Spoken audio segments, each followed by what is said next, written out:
رئيسل وزراء ku-xigeenka xukuumadda federaalka Soomaaliya mudane Mahdi Maxamuud Guleeda ahna gudoomiyaha guddiga gurmadka fatahaadaha qaranka ayaa maanta shir jiraayad ku qabtay gudaha magaalada caasimadda ee Muqdisho isagoo ay weheliyeen qaad ka tirsan xubnaha guddigaasi ka tirsan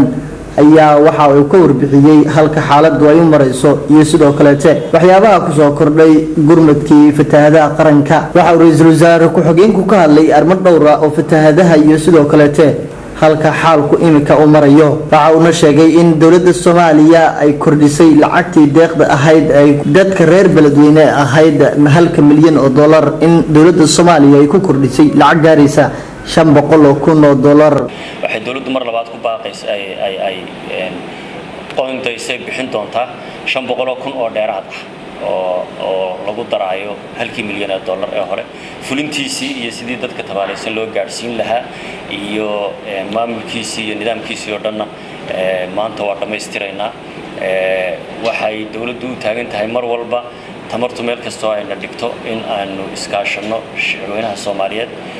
culimada bulshada rayidka ka wada shaqeynaa sidaynu ugu gurman lahayn dadkeena tabaalaysan ay marba waxyaabaha dabiiciga ka dhashay daadadka abaaraha ay ku dhufanayaan ilaa hadda Ilaahay idinkiisa meel wanaagsan bay wax marayaan waxaanu shacabweynaha Soomaaliyeed ugu baaqaynaa in ay gurmadka ka qayb galaan sidii shariifka ahayd ee wanaagsaneed ay uga qayb galeen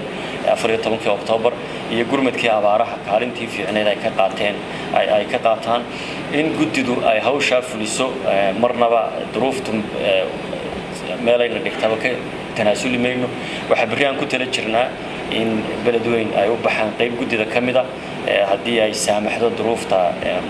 madaarka oo ay geeyaan daawooyin marakaneeco iyo baco ay dadku ka jirsadaan inta ay guryahoodii si loogu hagaajinayo ay u hagaagayaan ama ku noqon karaan waxa kaloo aan ku tala jirnaa in wafdi kale uu baxo baar dheere waanu ka shaqeynaynaa taaqudheeda intaasaan ku soo koobaya Iftaax Maxamuud Diri Sharkey KJS TV Muqdisho.